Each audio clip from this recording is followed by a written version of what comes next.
nereleri kapsıyor? 1947'de İsrail neresiydi? Bunun ardından acaba 1949-1967'de İsrail neresiydi? Ve şu anda İsrail neresi? Bakınız, sene 1947. Neredeyse burada İsrail yok gibi. Tamamı Filistin. Sene 1947 paylaşım planı var. Ve Filistin küçülüyor, İsrail büyüyor. Geliyorum 1967'ye, 1949'la birlikte.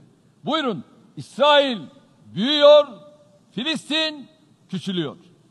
Ve geliyorum bugüne, güncel durum şu: artık adeta Filistin yok, neredeyse tamamına yakını İsrail. İsrail doyuyor mu? Hayır, doymuyor. İsrail şimdi de kalanını almanın gayreti içerisinde.